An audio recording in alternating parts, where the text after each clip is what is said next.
Chloé, je suis trop contente de t'avoir sur le podcast. Alors, je veux te dire que t'es une des personnes qui a été les plus demandées, si ce n'est la plus demandée sur mon podcast. À chaque fois que je disais qui est-ce que vous aimeriez voir sur le podcast, et Chloé, Chloé, Chloé. Donc, je suis trop contente qu'on ait réussi à le faire. Pour te présenter un peu, même si la plupart des gens savent ce que tu fais, mais je vais parler un peu de ce que tu fais. Tu es entrepreneuse, conférencière, tu as écrit un livre, je crois, Déployer l'amour de soi. Tu es aussi l'hôte du podcast La vie suffit. Est-ce que tu peux, pour commencer, nous partager un peu de ton histoire et nous dire comment t'en es venue à faire ce que tu fais aujourd'hui ? Ouais, vaste sujet. Alors, juste déjà, merci de me présenter parce que c'est l'exercice que j'aime le moins faire. Ouais, je sais, moi je déteste qu'on me demande. Je déteste. On me dit, tu peux te présenter. Je ne sais pas comment me présenter. C'est vrai, c'est dur. Hein. C'est super dur en fait quand tu touches à différentes choses. Alors, mon histoire. J'ai pas une histoire de fou. Je pense que la chose qui m'a emmenée ici, c'est juste que j'ai fait des études, j'ai toujours été très bonne à l'école, j'ai beaucoup été dans le syndrome de la bonne élève qui doit faire des études, qui doit pas décevoir papa-maman, qui va faire des études après son bac, avoir un poste à responsabilité, etc. Ce qui fait que, je sais pas, à 22-23 ans, j'étais responsable sur la moitié France dans un laboratoire français à manager les équipes sur la moitié de la France. Je bougeais de partout, j'étais tout le temps dans l'avion, dans le train, dans le bus, enfin, tu vois, un peu tout ça à l'hôtel. Jusqu'à faire un burn-out, en fait, pétage de câble. Un jour, je ne pouvais plus me lever de mon lit, crise d'angoisse sur crise d'angoisse. Et en fait, en parallèle de ça, moi, j'avais découvert Instagram et je commençais à partager un peu ma fitness journey. Tu sais, à l'époque, j'étais en mode fitness, go muscu et tout, un truc de fou. Ouais. Et je partageais ça. Et en fait, pendant mon burn-out, j'ai eu 2 mois et demi d'arrêt maladie. En fait, au bout de 3 semaines, je me suis rendu compte que l'arrêt maladie, c'est pas que ça servira à rien, c'est qu'en gros, ça ne résoudrait pas le souci, tu vois. Donc, j'ai donné ma démission. Et quelques semaines, mois plus tard, je me suis lancée en proposant en fait les choses que je faisais et que j'avais aussi apprises dans mes études, notamment autour de l'alimentation, etc. Donc, c'est comme ça que ça a commencé, à proposer des choses autour de la naturopathie, de l'alimentation, du bien-être, de la détox. Et puis au bout d'1 an d'entrepreneuriat, ça marchait bien pour moi et je me suis rendu compte qu'en fait, j'avais plus envie de rester en France, que j'avais envie de voyager. Donc je suis partie en Australie et en Australie, je me suis rendu compte qu'en fait, tout le domaine dans lequel j'avais commencé à entreprendre, c'était cool, mais que c'était qu'une petite partie de moi et que moi, j'avais envie de pouvoir parler de plus de choses. Et donc, toi-même, tu sais, j'ai commencé à parler de spiritualité, développement personnel, puis juste mon cheminement, en fait, tu vois, juste les questions un peu que je me posais, voilà, toutes ces choses-là. Et puis, une chose en emmenant une autre, en fait, voilà, aujourd'hui, on en est là. Voilà. C'est hyper intéressant et moi, je trouve ça toujours intéressant parce que, tu vois, quand on te voit sur les réseaux sociaux, je trouve que tu as une aisance aujourd'hui, tu dégages un certain alignement. Et je trouve que c'est vraiment hyper important parce que c'est pas le cas de tout le monde. Mais tu vois, on a tendance à se dire, elle a toujours été comme ça, cette fille. Elle a toujours été hyper alignée, confiante. Même si je trouve ça incroyable, la manière dont tu parles aussi de tes insécurités, de tes parts d'ombre, etc. Est-ce que dans ton parcours, il y a eu un moment où ça a été quoi les éléments déclencheurs, s'il y en a eu, où tu as commencé à vouloir plus t'exprimer justement sur ce chemin introspectif, quitter tes parts d'ombre, toutes ces choses-là que tu partages aujourd'hui. Est-ce que tu peux nous parler un peu de ça ? Juste pour rebondir sur ce que tu as dit au début, c'est vrai que c'est très facile de croire que ça a toujours été facile pour les gens, tu sais, qui portent leur voix, qui ont confiance en eux. Puis c'est très facile de croire qu'ils ont confiance en eux, tout ça parce qu'ils s'expriment. C'est vrai. Mais bon, tu le sais aussi très bien. Complètement. C'est pas le cas. C'est pas qu'on n'a pas peur, c'est pas qu'on a absolument confiance en nous tout le temps, pas du tout. C'est qu'en fait, on y va quand même, quoi. Et on fait quand même les choses et que voilà, et ça reste quand même un travail constant à faire. C'est aussi pour ça que j'essaie vraiment de partager aussi mes difficultés pour que les gens se rendent compte que non, en fait, c'est pas juste... ça y est, je suis devenue the queen, alignée, facile. Enfin, pas du tout, tu vois. Ouais. Il n'y a pas eu de big élément déclencheur. Il y a eu une succession de choses. Il y a une chose qui me semble être importante à déposer, c'est que... c'est une citation que j'ai lue hier soir et je me dis ça, putain, ça c'est quand même vrai. C'est qu'en fait... Alors, c'est en anglais que je l'ai lu, mais je vais essayer de la faire en français. C'est en fait, il faut des trous du cul dans ta vie pour t'aider à poser des limites. Tu vois ? Pas mal, ça. Et en fait, moi, ce truc, ça a vibré fort chez moi parce qu'en fait, il a fallu des épreuves et des moments difficiles, il a fallu que j'ai des gens qui me critiquent, qu'il y ait des gens qui me rabaissent, de l'adversité, des difficultés dans l'amitié, des difficultés dans la relation amoureuse aussi, pour qu'en fait, ça me donne de plus en plus envie de porter ma voix, que ça me donne de plus en plus envie de travailler sur moi. Tu vois, un des gros éléments déclencheurs avant que je fasse ce travail-là, ça a été une relation amoureuse qui s'est très, très, très mal terminée, avec beaucoup de violences physiques, beaucoup de violences verbales. Enfin, voilà, ça a été extrêmement douloureux physiquement, émotionnellement, etc. Ça m'a fait atteindre un point de rupture en mode, ok, là, t'es tellement pas bien dans tes baskets, tu te respectes tellement pas à rester dans des relations comme ça qu'en fait, il va falloir aller voir ce qui se passe vraiment, tu vois. C'est toi le dénominateur commun à tous ces cercles, ces cycles toxiques, en fait, si tu veux. Donc ça a été un des éléments déclencheurs. Il y a eu des vagues de haters que j'ai eues en 2018 qui m'ont aidé en fait à porter encore plus ma voix parce que je me suis rendu compte que ça venait appuyer exactement là où j'avais besoin moi de m'exprimer. Il y a eu des décès dans ma famille. Il y a eu l'année dernière, il y a eu la maladie de ma maman. On a découvert qu'elle avait un cancer, donc ça m'a fait un énorme déclic en mode mais en fait attends, mais terminé de me prendre la tête pour des trucs qui n'en valent pas la peine. Moi je veux être une femme libre, je veux être une femme qui rayonne, je veux être une femme qui arrête de se prendre la tête, qui arrête de se diminuer pour rassurer les autres, c'est terminé. Donc tu vois, si tu veux, c'est plein de petits trucs déclencheurs comme ça. Tous ces petits trous du cul. Ça, il y a ça. Puis toute l'adversité. Et puis en fait, il y a aussi tout ce qui était découverte et curiosité. Le seul truc en fait que j'ai quand même envie de déposer, c'est que je pars pas de zéro. Dans le sens où j'ai eu un socle familial qui a été super stable. Donc j'ai eu cette chance-là. Je trouve que j'ai tout eu de la part de mes parents. J'ai pas eu de grandes difficultés. Bien sûr, j'ai des blessures comme tout le monde, tu vois. Mais j'ai grandi vraiment avec un socle familial qui a été stable. Et il y a un truc, moi, qui m'habite depuis toujours, qui a toujours été là, et je ne sais pas comment l'expliquer, c'est qu'en fait, je suis prête à tout pour être plus et être libre. Je suis prête à tout pour ça. Je suis motivée et drivée, mais depuis que j'ai 2 ans, tu vois, presque, par un truc, moi, je veux bouffer la vie. Donc, je voudrais toujours plus, je voudrais toujours bouffer la vie, profiter au maximum, m'étendre au maximum, me déployer au maximum, vivre intensément au maximum. J'ai toujours eu ce truc-là. Et je crois que c'est mon feu aussi, enfin, c'est le truc qui me motive aussi à y aller, quoi, tu vois. Complètement, complètement. Mais je résonne trop avec ce que tu dis et je suis curieuse de savoir si est-ce que tu as toujours été à l'aise avec ce feu-là, avec cette envie-là de croquer la vie, d'en avoir plus ? Je te pose cette question parce que je sais que moi, personnellement, je me suis beaucoup jugée pour ça. Je me suis beaucoup mis un peu cette croyance de il faut pas que je le montre ou c'est pas bien, tu vois. Est-ce que tu as toujours été à l'aise avec ça ? Tu sais, je résonne beaucoup avec ce que tu dis parce que je crois qu'on est quand même, enfin en tant que femme, on est quand même beaucoup éduqués et conditionnés à beaucoup nous minimiser. Tu sais, c'est encore, il n'y a pas si longtemps que ça que une femme, ça devait être doux, discret, à sa place, pas faire de bruit, avoir des rôles à la maison. Enfin, ça remonte il n'y a pas si longtemps que ça, tu vois. Il y a encore des cultures dans lesquelles c'est le cas. Donc, je crois déjà qu'on est quand même très conditionnés avec ce truc de faut pas faire de bruit, il faut pas prendre trop de place. Donc, il y a ça. Et même quand dans ta famille, tu es éduqué, tu vois, à te pousser, à porter ta voix, etc., il y a un truc que je répète souvent, c'est que quand tu as envie de beaucoup, quand tu es intense, quand tu as envie de plus, quand tu es ambitieuse, mais je parle même pas d'ambition, parce que tu vois, même quand j'avais 7 ans, c'était un truc que j'entendais. Quand tu es spontané, quand tu as envie de comprendre pourquoi, quand tu poses trop de questions, quand tu dis les choses, ça fait chier tout le monde, en fait. C'est vrai. C'est ça qu'il faut dire. Ça fait chier tout le monde. Donc non, moi, j'ai pas du tout été à l'aise avec ça. Et au contraire, je crois que c'est un peu le travail de ma vie d'apprendre à assumer pleinement ce truc. Et je sais que c'est pas encore tout à fait assumé. C'est ce truc de me dire, en fait, comment est-ce que je peux assumer ça et ne pas prendre à ma charge les insécurités des autres concernant ça. Mais j'ai pas toujours été à l'aise. J'ai toujours entendu des trucs quand j'étais petite chez mes grands-parents de tourne cette fois ta langue dans ta bouche avant de parler, arrête de poser des questions, tu poses trop de questions. Pourquoi t'en veux plus? Contente-toi de ce que t'as, reste à ta place, sois sage. Tout ça, c'est des injonctions que j'ai aussi entendues, même si en fait ça part pas d'une mauvaise intention, tu vois, à proprement parler. J'ai beaucoup entendu ça. J'ai toujours eu bavardage sur mes cahiers d'école parce que moi je posais trop de questions, puis j'étais pas d'accord avec le maître, pas d'accord avec la maîtresse, puis je comprenais pas les règles à la con qu'on nous donnait, tu vois.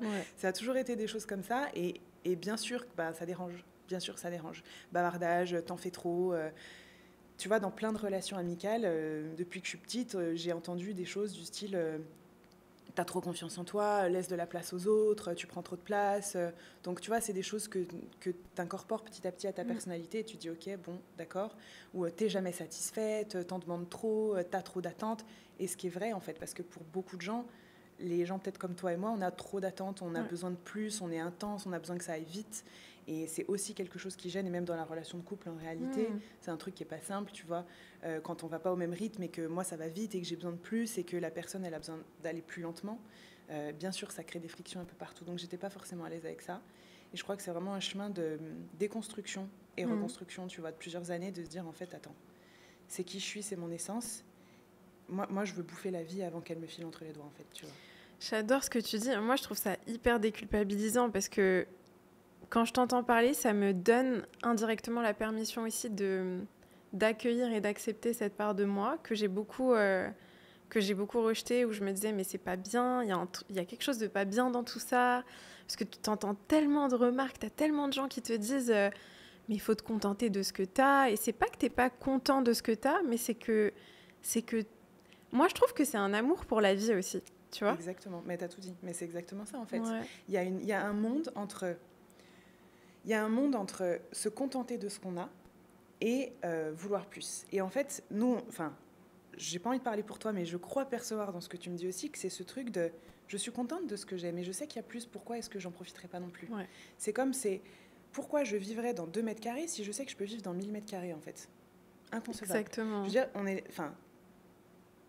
c'est un non-sujet. Pourquoi est-ce qu'on se pose la question? Pourquoi est-ce que je vivrais moins si je sais que je peux avoir plus?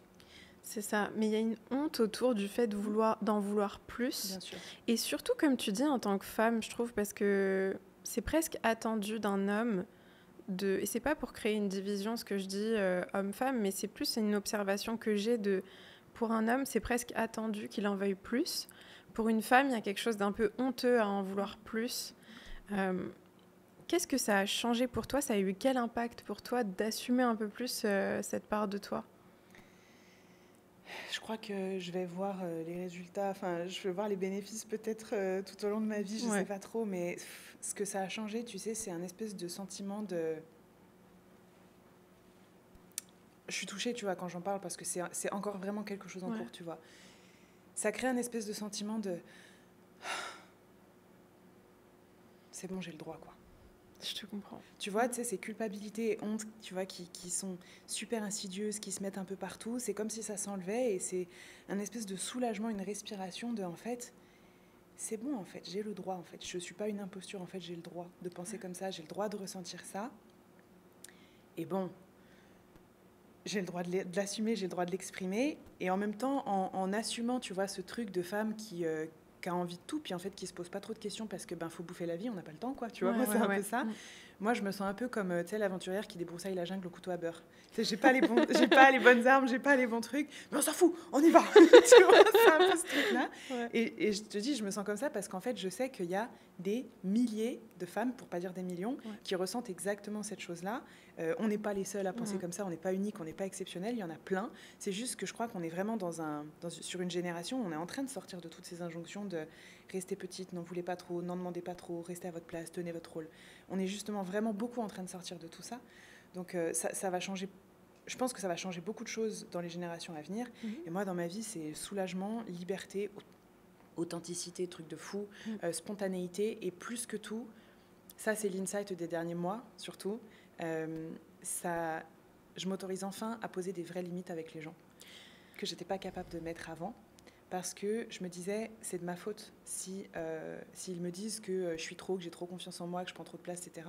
C'est de ma faute. Donc c'est à moi de racheter ça, c'est à moi de me diminuer, c'est à moi de me minimiser, cette envie de bouffer la vie, etc., où j'en demande trop, où j'en veux trop, c'est moi qui suis trop intense, j'ai un problème, il faut que je m'écrase.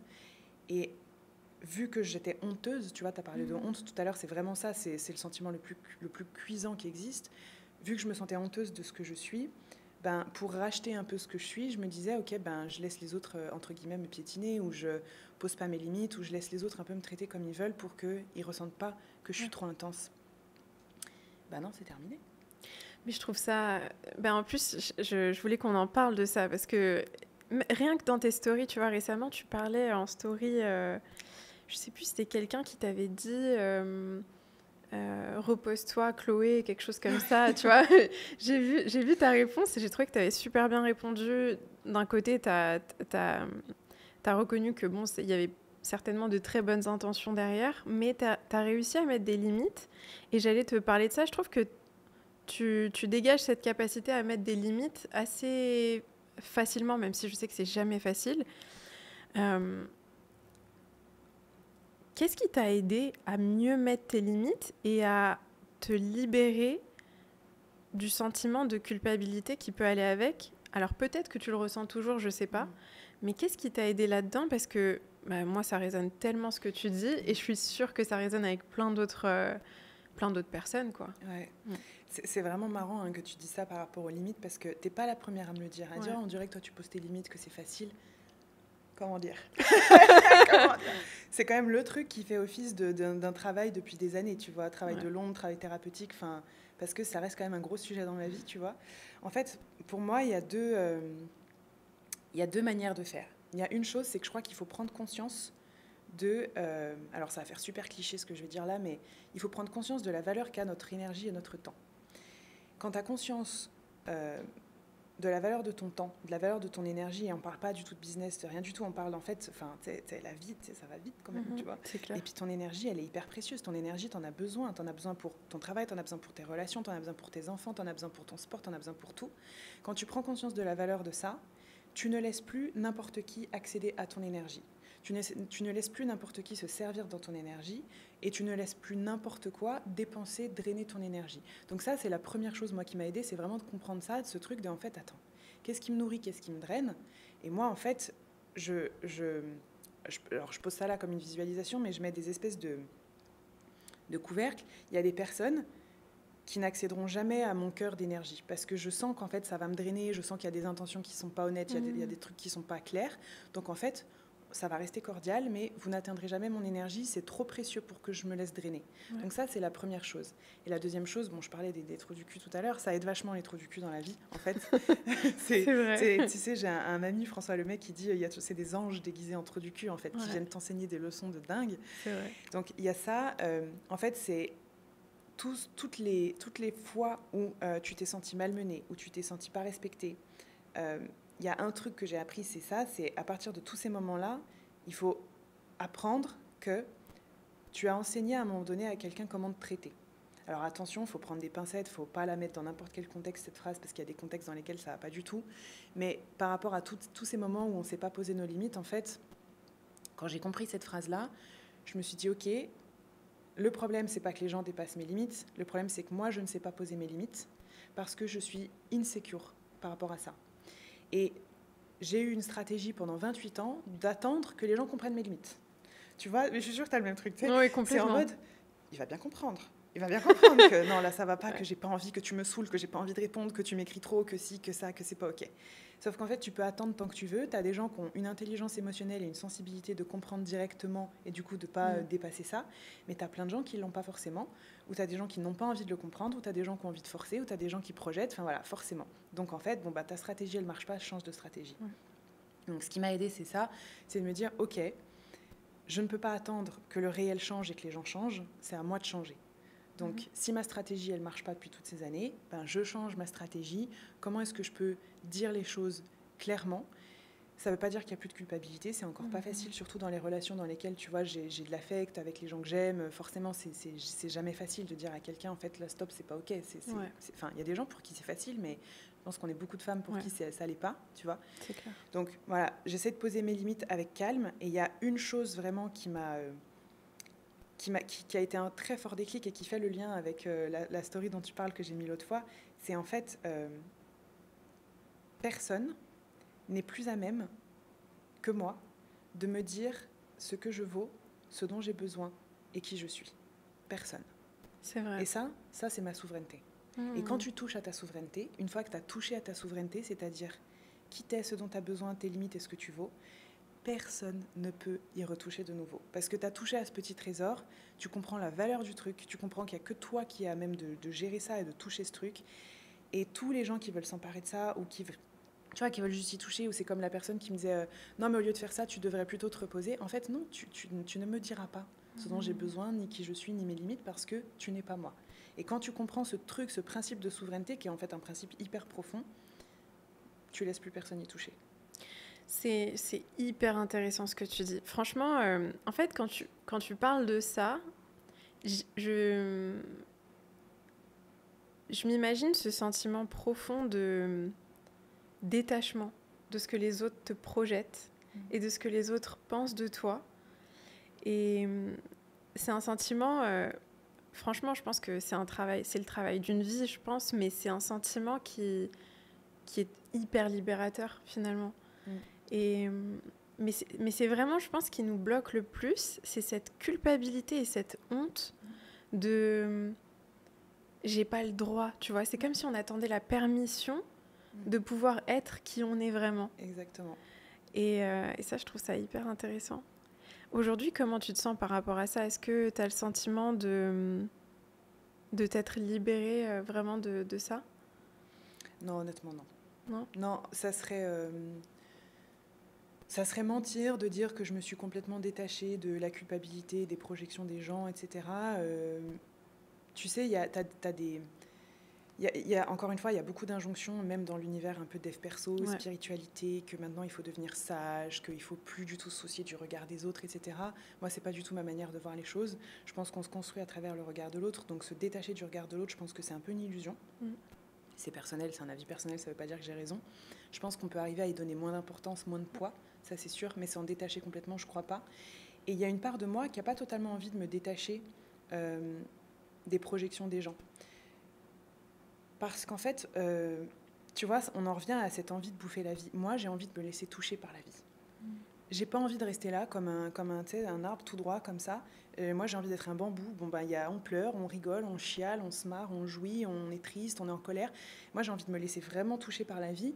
Donc, j'ai envie de moins me laisser toucher par les projections des gens, etc. et de me détacher un petit peu. Mais si tu te détaches complètement des projections négatives des gens, tu te détaches forcément des projections positives des gens aussi, tu vois. C'est impossible, ça va ensemble. Donc en fait, si tu veux moins te laisser toucher par les critiques, apprends à te laisser moins toucher par les compliments. C'est ce que j'ai fait aussi. Sauf que moi je sais, j'ai besoin aussi qu'on me flatte un peu mon ego. Voilà, je suis un peu égocentrique, j'ai besoin, voilà, ça fait du bien. C'est aussi, de temps en temps, ça donne un petit coup de boost, voilà. Donc pour me laisser toucher par ça, je me laisse aussi toucher par l'opposé.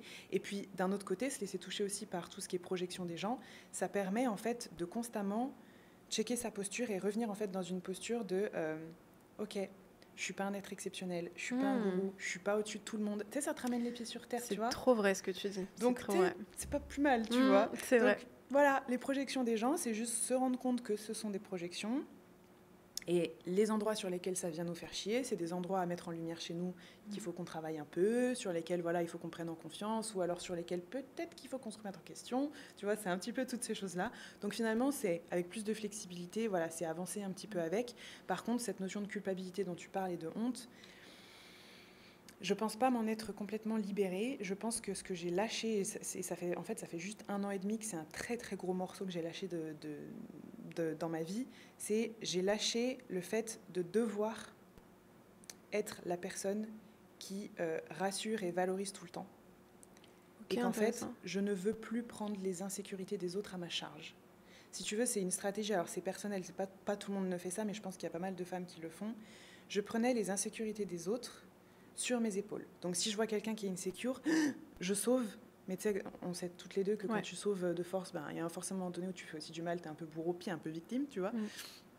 Donc si tu veux, je prenais tout de suite les insécurités des autres à ma charge. Donc si je vois quelqu'un qui est insécure par rapport à moi ou par rapport à ce qui se passe dans la pièce, tout de suite je vais adopter la posture qui permet de rassurer. Même si ça me touche moi et ce qui vise à me taire, me diminuer, pas parler de moi, tu vois, voilà. Et en fait, jusqu'à ce que je comprenne, et ça a pris quand même du temps, de me dire, mais en fait, attends, ça ne me regarde pas. Pourquoi je prends ça à ma charge ? C'est un poids qui ne m'appartient pas. Chacun ses insécurités. J'ai déjà bien assez avec les miennes, putain, voilà. Donc, on bosse chacun sur ses trucs. Et en fait, ce n'est pas non plus de notre faute si les gens ne peuvent pas se responsabiliser de leurs propres émotions, de leurs propres insécurités et de leurs propres projections. Et ça, je ne peux pas changer le monde. La seule chose que je peux faire, c'est planter des graines pour que, putain, un jour, ça rentre dans la tête de toute l'humanité. Allez, venez, on reprend nos projections, on reprend C'est la même chose que tu fais au final. Ouais, c'est est-ce qu'on peut être un peu plus conscient de nous-mêmes et surtout, comme je dis souvent, est-ce qu'on peut être un peu mieux dans notre peau parce que ça nous rend moins cons. C'est vrai, c'est trop vrai ce que tu dis. Mais c'est vrai que je me retrouve trop dans ce que tu dis parce que moi, j'ai vraiment le même réflexe de vraiment prendre le truc à cœur et de m'effacer pour permettre à l'autre d'éviter de se sentir insécure. D'ailleurs, finalement, ça marche pas vraiment. Dans les faits, ça marche pas vraiment. Non. Et ça aide pas vraiment l'autre aussi à se responsabiliser parce que tu prends sa charge émotionnelle sur toi et tu l'habitues aussi parfois à dépendre de toi. Exactement. Mais c'est hyper intéressant ce que tu dis et je suis curieuse qu'on discute du coup de l'énergie féminine et masculine. T'en parles pas mal en ce moment et je trouve ça hyper intéressant. Je crois que dans une interview récente que j'ai regardée de toi avec Osé by Nico, un truc comme ça, je crois que tu parlais du fait que tu t'étais coupée de ton énergie féminine à un moment donné et que tu l'as retrouvée. Qu'est-ce qui t'a amené à t'en couper à la base ? Ouais, c'est une vraie question. Alors, plutôt que de parler d'énergie féminine, tu vois, j'essaye de... Parce que tu as l'énergie féminine que finalement je préfère appeler l'énergie yin parce que ça se situe vraiment encore une fois chez tout le monde et que c'est les principes yin et yang du Tao qui sont quand même assez connus. Donc le yin, pour ceux peut-être qui ne connaissent pas ici, le yin c'est vraiment l'énergie de calme, de repos, mais aussi dans l'ombre. Donc c'est le retrait, l'immobilité, le repos, la lenteur, etc. Et le yang, c'est au contraire tout ce qui va être en lumière, le mouvement, la rapidité, l'action et la visibilité. Et en fait, on a tous du yin et du yang.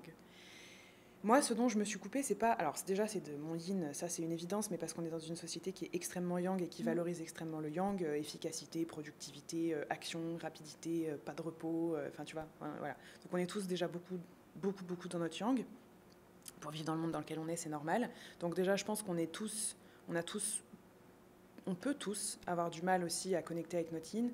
Mais en plus de ça, moi, ce dont je me suis coupée, c'est même de mon féminin, entre guillemets. Okay. Donc c'est de tout ce qui composait le fait que je pouvais être une femme. Je parle pas physiquement, je parle dans mes ressentis.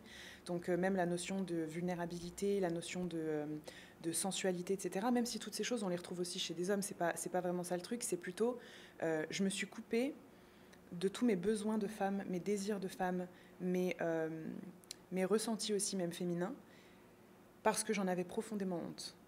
Et si tu veux, pendant des années, moi, je me suis dit, je ne serai jamais une femme féminine, ce qui est complètement de la connerie, enfin, ça ne veut rien dire en plus, tu vois. Je ne serai jamais une femme féminine parce que de tout ce qu'on m'a dit, c'est que je ne colle pas à la féminité parce que je ne suis pas sensuelle, parce que je ne suis pas douce, parce que je ne suis pas belle. J'ai toujours entendu avec mes partenaires avant mon partenaire actuel que de toute façon, que j'étais dégueu, que j'étais pas belle, que j'étais pas sensuelle, que jamais un homme ne voudra me regarder, que jamais un homme ne voudra me toucher, que heureusement que j'avais mon intellect pour moi. Donc j'ai beaucoup entendu ces choses-là et depuis très jeune, tu vois, ma première relation amoureuse a commencé comme ça, ça a été... d'une violence absolument inouïe. Et quand tu souffres et que, voilà, tu as tous ces trucs, tu vois, qui te bouffent, parce que c'est vraiment ce qui s'est passé, moi, j'ai compris, en fait, je ne serai jamais capable d'être une femme. C'est une aberration de penser comme ça. S'il y a des femmes qui pensent ça, qui nous regardent, c'est une aberration. Tu es une femme parce que tu nais une femme, point. Enfin, tu vois, ça va pas plus loin que ça. Mais en gros, je me disais, je ne serai jamais une femme. Je ne serai jamais une femme aussi féminine ou aussi sensuelle ou aussi jolie ou aussi intelligente ou aussi intéressante ou attirante que les autres.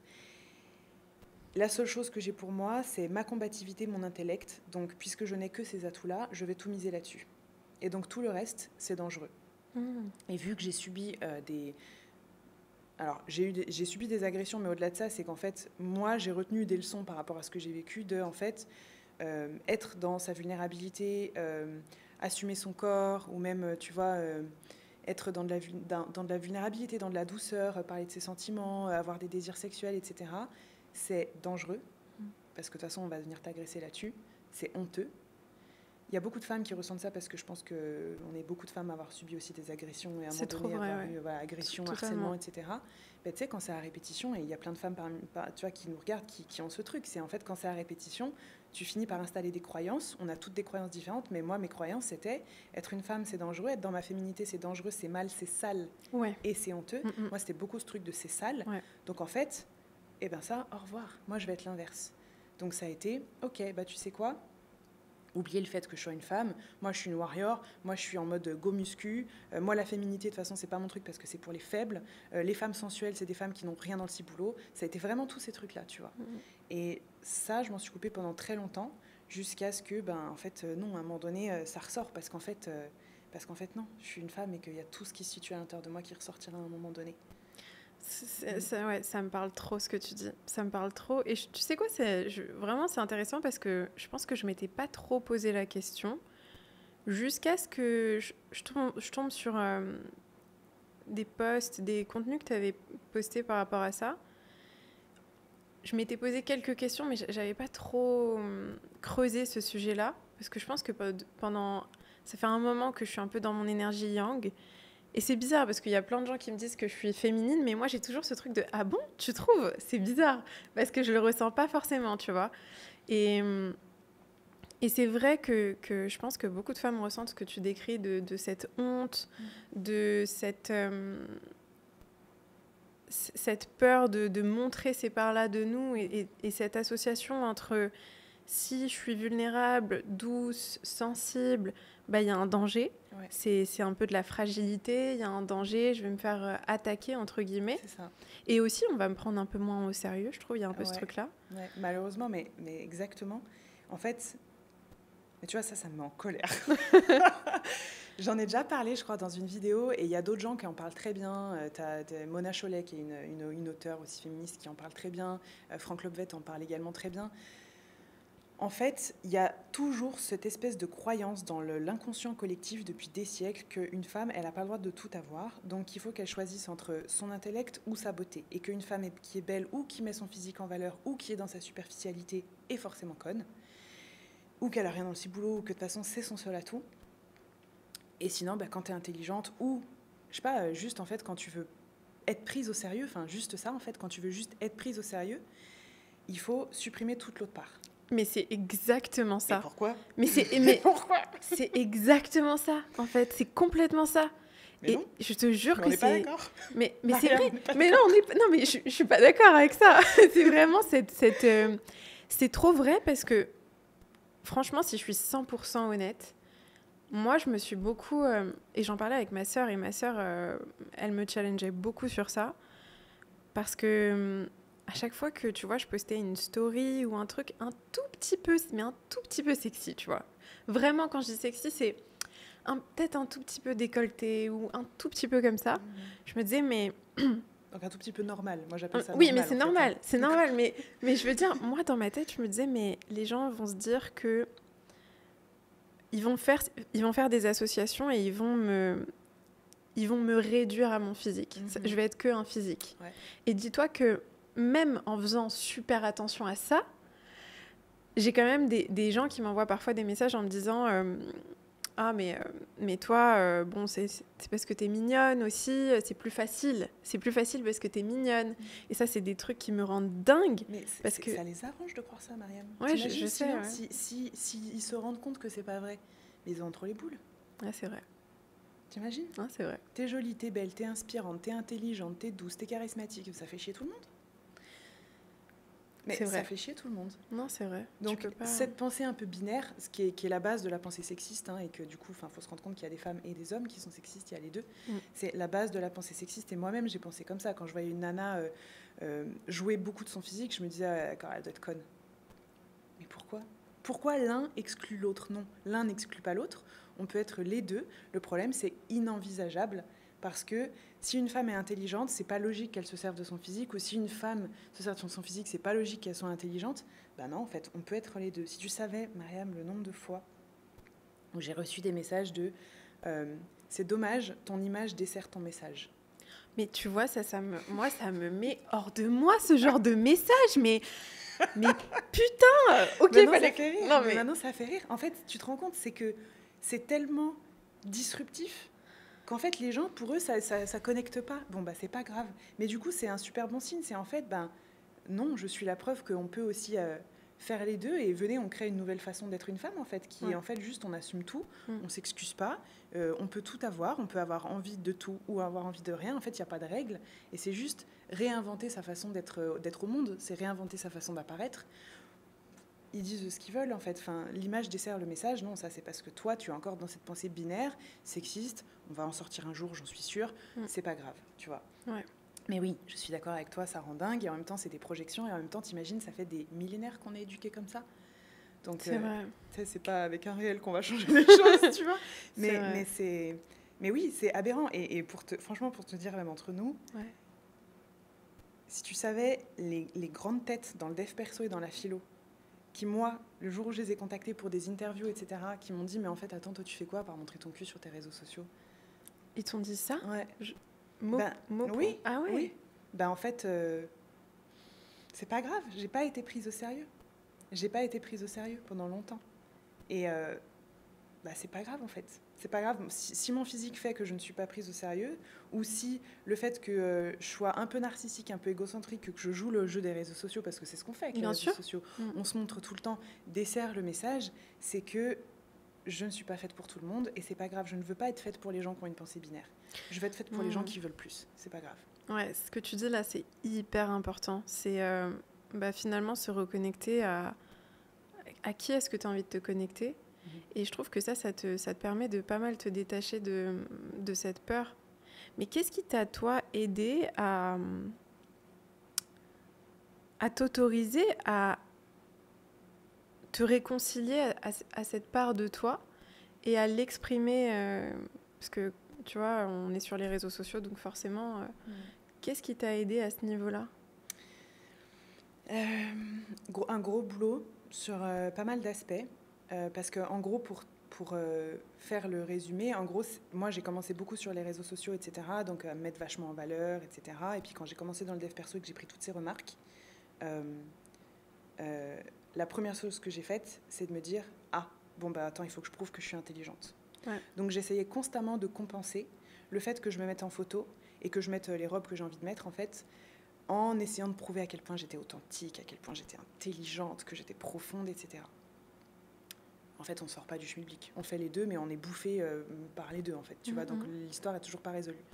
Ça a été un gros travail de l'ombre d'aller voir, en fait, pourquoi est-ce que j'essayais tout le temps de racheter cette part de moi et comment est-ce qu'en fait, je peux être les deux sans avoir à m'en excuser. Parce que j'étais les deux, mais je m'en excusais tout le temps, si tu veux. C'est ça. Quand tu es les deux, puis que tu dis non, mais je suis profonde, je suis intelligente, mais quand même. Mais c'est qu'en fait, tu es encore en lutte à l'intérieur, mais ça veut dire que tu es encore en lutte. Donc moi, je suis allée travailler sur la lutte, sur en fait, attends, je suis les deux, je n'ai pas à culpabiliser d'être les deux. Donc c'est passé par beaucoup de travail de l'ombre, d'aller voir en fait toutes les parts de moi dont j'avais honte, les blessures, les peurs, les récupérer, assumer aussi la femme en fait qui est, je vais dire égocentrique en moi, la femme qui a aussi envie d'être exceptionnelle, d'aller voir la femme qui est autoritaire, d'aller voir la femme qui se sent faible.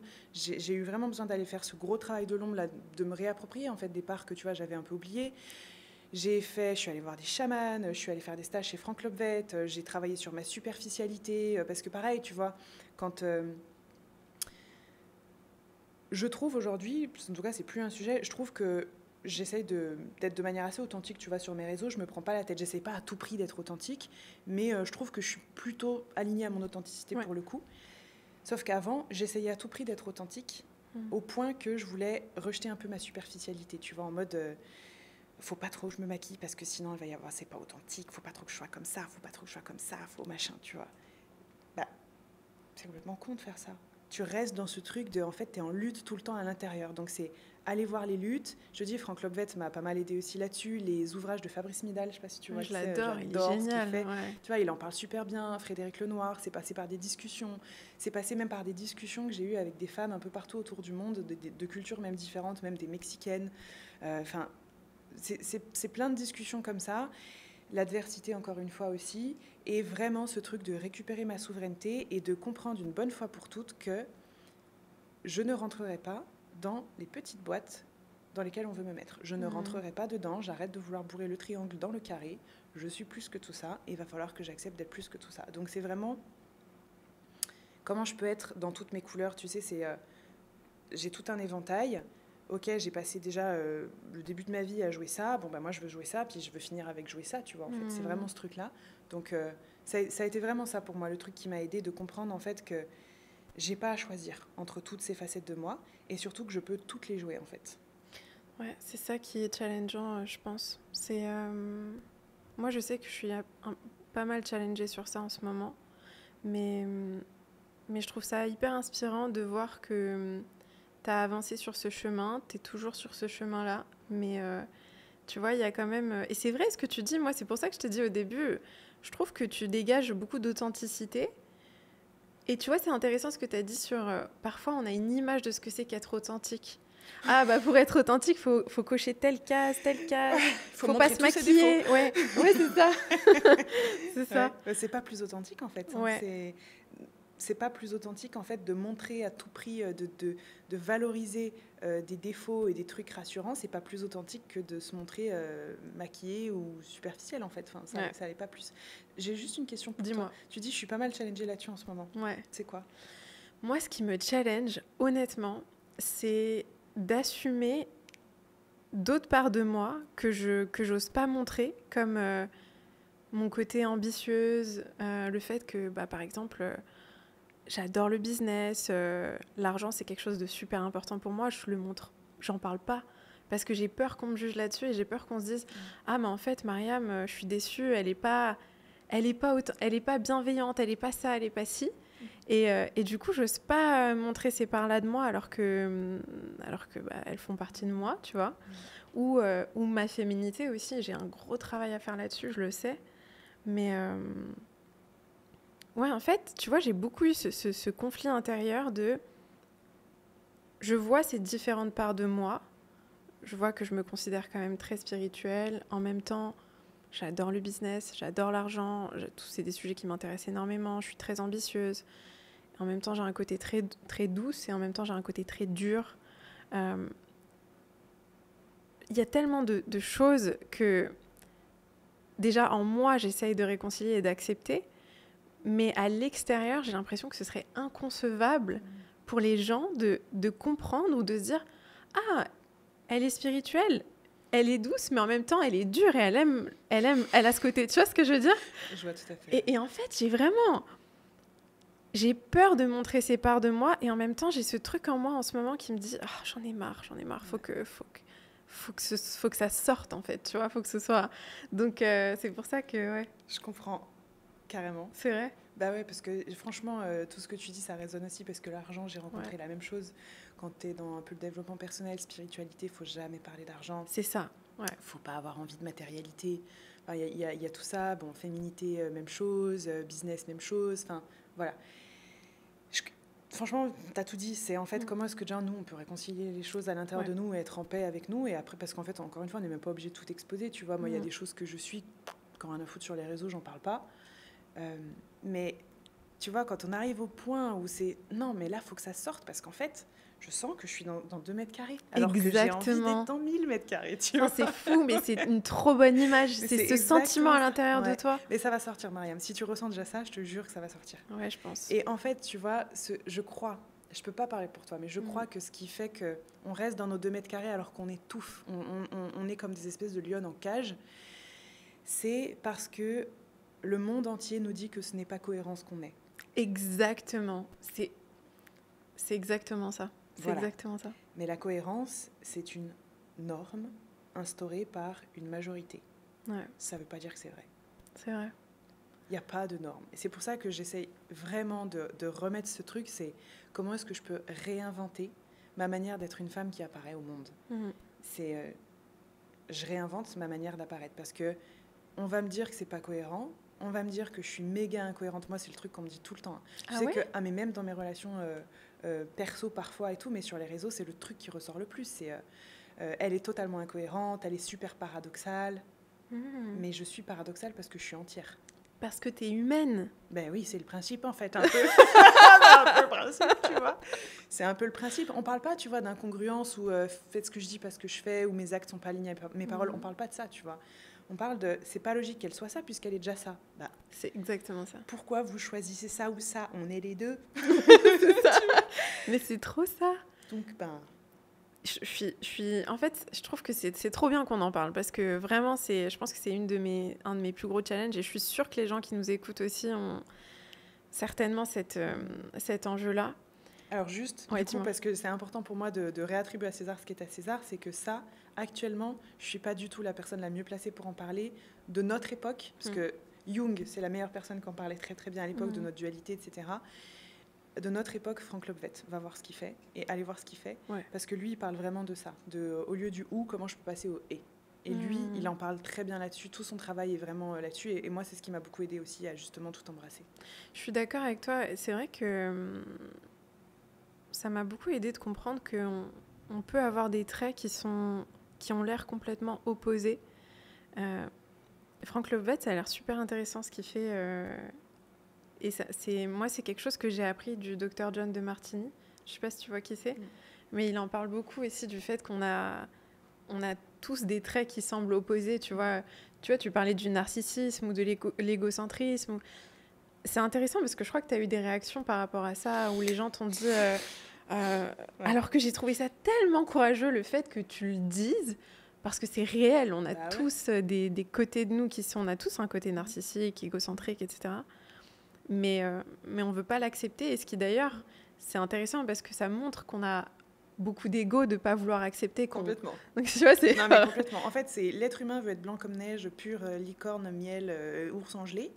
Veut être une bonne personne bien pure, encore plus dans l'univers spirituel et dev perso. Alors que, moi, j'ai juste dit oui que je suis égocentrique. Et je pense que les gens qui croient qu'ils ne sont pas égocentriques pour un sou se mentent à eux-mêmes. Moi, ça, j'en suis convaincue. Mais parce que je reconnais juste un truc qui est vrai chez moi, je me fais défoncer.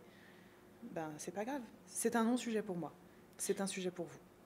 Mais alors, je suis super curieuse de savoir, quand tu partages des choses comme ça et que tu accueilles ça de cette manière et que tu l'exprimes et que tu te reçois ce genre de commentaires, comment tu le vis? Parce que justement, je pense que c'est ça qui nous empêche aussi, en partie, d'exprimer ce genre de choses publiquement, parce moi en tout cas, je sais que parfois quand j'y pense, je me dis « Ah, mais si j'exprime ce truc-là, je vais me prendre tous ces messages, tous ces commentaires, tous ces trucs de « Ah, je suis choquée, je suis déçue ». Et c'est ça qui me fait peur, je pense. Ok. Tu vois? C'est intéressant. C'est super intéressant. Moi, j'ai plus peur du tout de ça. Ok. Parce que en fait, maintenant, aujourd'hui, c'est devenu un non-sujet pour moi. Dans le sens où, oui, c'est ça, c'est qui je suis, c'est un non-sujet. Je veux dire, pardon, mais c'est un non-sujet dans le sens où c'est même pas un sujet à discussion, c'est ce que je suis, point. Si ça vous fait chier, c'est que c'est un sujet pour vous, c'est que c'est un sujet chez vous, c'est que ça vient chercher des trucs chez vous, etc. Donc, quand je reçois beaucoup de critiques, tu vois, si par exemple... parce qu'il y a une autre vidéo où j'explique, où je dis, moi, je suis dure, je suis autoritaire. Ouais. C'est la vérité. Je suis dure, je suis autoritaire, je suis souvent agacée, je suis souvent en colère. Tout ça, c'est des choses qui sont vraies. Ce qui est vrai aussi, c'est que je suis quelqu'un qui est extrêmement douce, extrêmement vulnérable, dans ma féminité aussi, qui parfois a peur de blesser, qui essaie toujours de marcher sur des œufs, etc. Bon, là, tu auras tous les gens qui vont dire « Ok, c'est pas du tout cohérent, n'importe quoi, la meuf, elle se perd, elle sait pas qui elle est. » Bon, eux, ils n'ont pas compris, c'est pas grave.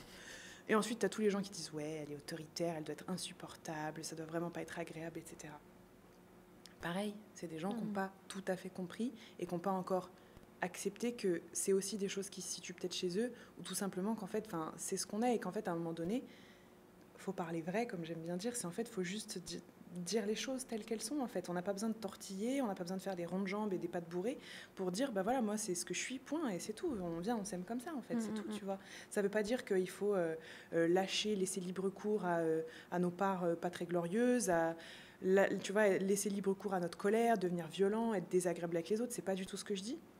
Mais juste déjà reconnaître qu'on est quelque chose, c'est déjà un pas vers un peu plus de paix et un peu plus de sincérité et un peu plus d'honnêteté. Vrai. Mais honnêtement, moi, Mariam, dans mon expérience, ce que j'ai compris, c'est que pour une majorité des gens, c'est très difficile d'être sincère à propos d'eux-mêmes.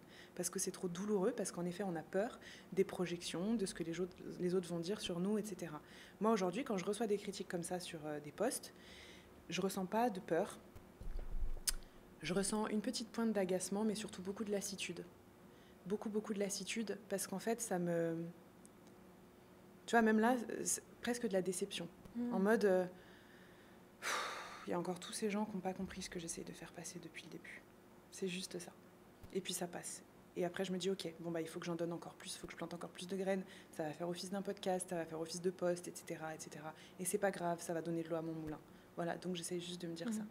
Parce qu'en réalité, tu vois, quelqu'un qui est bien dans sa peau, il ne vient pas te faire chier. Ah, c'est clair, c'est clair. Quelqu'un qui reconnaît que lui aussi, par exemple, je sais pas si je peux parler du fait que je suis... il y a plein de trucs, il y a plein de défauts, j'ai plein de défauts. Je suis hautaine, un des trucs, je suis intolérante. Voilà, ça c'est un truc, je le sais, je suis vraiment intolérante. Et je suis aussi très tolérante sur d'autres trucs, mais je suis intolérante. Ça, quand je l'explique, t'as plein de gens qui vont dire que c'est mal d'être comme ça, qu'il faut pas. Ça, c'est des gens qui sont persuadés, eux, d'être blancs comme neige, d'être ultra tolérants, etc. Et tant que tu es persuadé d'être blanc comme neige, en fait, tu ne peux pas voir ce qui se passe vraiment chez toi. Ouais, mais c'est surtout que si tu juges quelqu'un qui est intolérant, du coup, toi-même, tu es intolérant des gens intolérants, quoi. Voilà, en fait, c'est un peu ça, quoi. Voilà, donc, si tu veux, tu comprends la lassitude, c'est flemme. Ouais, je comprends très bien ce que tu veux dire, ouais. Flemme. Et je crois que c'est mieux, tu vas te tomber, enfin, chez moi en tout cas, après, il faut voir comment ça tombe chez chacun, mais je crois que c'est mieux, tu vas d'être en mode, bon, tu vois, plutôt que, ouais, ça me saoule et ça me fait chier, et c'est pas vrai, et j'ai peur, parce qu'en fait, maintenant, ça m'arrête plus. Mes insécurités, elles m'arrêtent plus. Ça, c'est top. J'en ai, mais ça m'arrête plus, tu vois. Ouais. Mais on a encore du taf. Ah bah oui, non, mais c'est clair, mais je trouve ça trop important, justement,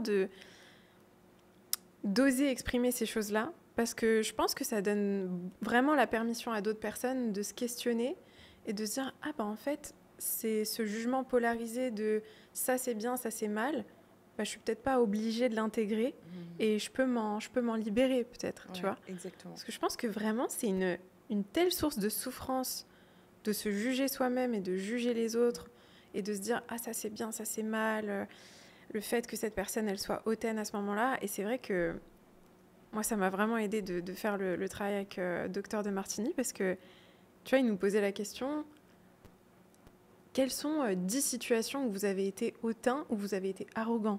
Et du coup ton cerveau il te dit, ah non, moi je suis pas arrogant, j'ai jamais été arrogant. Et en fait t'es obligé d'aller creuser et tu vois, ah oui, là avec ma sœur ou là avec... Et tu te rends compte qu'en fait, bah, ce que tu juges chez les autres, toi aussi, tu le démontres d'une certaine manière. Exactement. Et même Jung en parlait. Jung a une citation, bon, je ne l'ai pas en tête, donc je ne vais pas la dire, sinon je vais salir son travail. Mais en gros, il dit que on est clairement ce qu'on passe notre temps à reprocher aux autres. Tu vois, il a plein de trucs comme ça quand il parle beaucoup du travail de l'ombre, etc. Et c'est super vrai. Et moi, j'adore cette approche-là, ce que tu viens de dire. J'adore cette approche de dire, ben, va voir. Ouais. Toutes les fois où tu as été hautain, arrogant, etc. Ok, bon, on va s'en remettre. Ouais, et tu sais ce qu'il nous faisait faire. Et en fait, c'était trop intéressant parce que... Et du coup, c'est l'approche aussi que j'utilise en coaching, c'est qu'il disait, ok, là, tu as 10 situations où tu as été arrogante, par exemple. Et ton cerveau, il va te dire tout de suite, mais c'est pas bien, tu vas ressentir de la culpabilité, etc. Et en fait, ce qu'il te fait faire, c'est qu'il te fait voir tous les bénéfices que ça a eu, que tu aies été arrogant. Bien sûr. Et en fait, c'est fou, ça te fait vraiment changer de perception. Ben, ça te fait décomplexer, je crois. Ouais, exactement. Ça te fait décomplexer et je me dis si... En fait, pour moi, c'est ça la vraie bienveillance, tu vois, envers soi. C'est ce truc de se rendre compte de ce qu'on est, même dans nos trucs un peu moins cool, quoi. Et de se rendre compte que si on l'est, c'est pour une raison... quand même qui est forte, qui est solide. Ça ne veut pas dire que c'est le meilleur comportement à avoir, mais en tout cas, il y a des bénéfices. Ouais. Que bon, bah voilà, on va s'en remettre. Donc, c'est plus de bienveillance envers soi-même, parce qu'en fait, je crois que c'est super violent de se persuader qu'on est une personne qui n'a pas de défaut ou de se persuader qu'on doit être une personne qui n'a pas de défaut. Je crois que c'est très violent, parce que c'est ce qui fait qu'en fait, on tombe on revient dans les 2 mètres carrés. En fait, on passe notre temps à supprimer des parties de nous tout le temps. Et ça, c'est très, très, très violent. Ouais, je suis d'accord avec toi. J'ai vu dans ce que tu disais, dans ce que tu partageais dans l'interview avec Nico, et ça a beaucoup résonné avec moi, ta relation à ton apparence. Et tu parlais du fait que ta relation avec ton apparence, elle a un peu changé au fur et à mesure des années, etc. Ça, c'est un gros sujet, je pense, pour beaucoup de femmes. l'apparence, le corps, l'image, c'est quelque chose de très sensible et c'est quelque chose qui touche justement beaucoup de honte, beaucoup de sentiments d'être défaillant, enfin défaillante. Il y a beaucoup de choses là-dessus.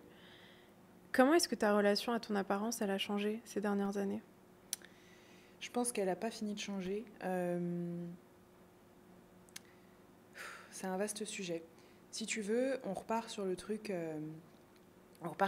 où moi, je me suis toujours dit, j'ai que mon intellect pour moi, je peux pas être jolie, donc j'essaye même plus d'être jolie ou j'essaye même plus d'être comme ceci. Il y a que... Après, je me suis dit, mais en fait, si. En fait, moi, j'ai envie d'être une femme qui est jolie. Mais en fait, j'ai voulu me construire physiquement dans le regard des hommes et la validation des hommes. En mode, tous les hommes m'ont dit que j'étais pas bien parce que j'étais comme ça, donc apparemment pour être bien, il faut être comme ça. Donc il faut que je fasse ceci, que je fasse cela. Je me suis mise dans des régimes drastiques, sport à outrance, chirurgie esthétique, etc. Jusqu'à ce qu'en fait, je me rende compte une fois que j'avais fait tout ça que ça ne m'apportait strictement rien à l'intérieur. Pas de bonheur, pas mieux dans ma peau, pas moins complexée, enfin rien du tout. Donc le travail a été plutôt de faire à l'inverse et en fait, attends, ok, moi, comment est-ce que j'ai envie de me sentir bien ?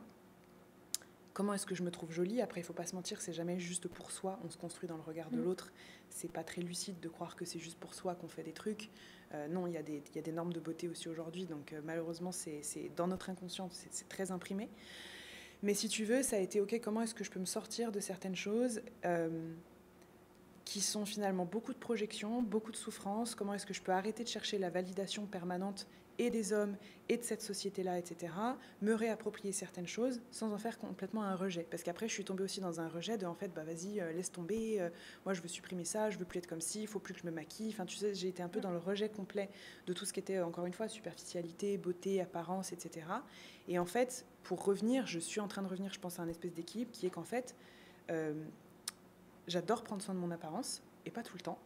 Et en fait, maintenant, je suis à l'aise avec les deux. Je suis à l'aise quand j'ai envie de me faire coquette et de m'apprêter. Je suis à l'aise quand je ne suis pas du tout là-dedans non plus. Et ok, est-ce que je peux être sur les deux plans ou pas ? Mais avant, le rapport avec mon apparence était super conflictuel. Je suis passée quand même d'une femme qui avait des discours à propos d'elle très, très, très violents. Vraiment très violents. Enfin, je me rappelle que quand je me suis mise avec mon chéri, les choses que je lui disais, c'était... mais pourquoi la vie m'a faite comme ça ? Je suis dégueu. Si je pouvais transplanter ma tête dans un autre corps, je le ferais. Enfin, tu vois, c'était vraiment très, très, très, très violent. À aujourd'hui, bon, bah voilà, je suis pas parfaite, j'ai encore des complexes, mais de toute façon, je vais faire avec. Et puis, je fais avec. Et puis, voilà, je réapprends petit à petit à mettre en valeur les choses que moi j'aime. Et puis, voilà, on va voir comment ça va avancer tout doucement. Mais je suis pas du tout encore détachée des dictats, des injonctions. Si j'en étais complètement détachée, qu'est-ce qui changerait ? Franchement, je sais pas, c'est dur de se projeter parce que je pense que ça va beaucoup plus loin que ce qu'on peut imaginer. Je sais pas. Franchement, je sais pas. Je pense que si j'étais détachée, une des choses dont je suis sûre, c'est si j'étais détachée des injonctions et des dictats autour de la beauté féminine, je pense que je serais beaucoup plus à l'aise même avec la nudité. Ah, c'est intéressant. Tu vois ? C'est-à-dire, tu serais plus à l'aise dans ton corps, dans ta nudité ou comment ?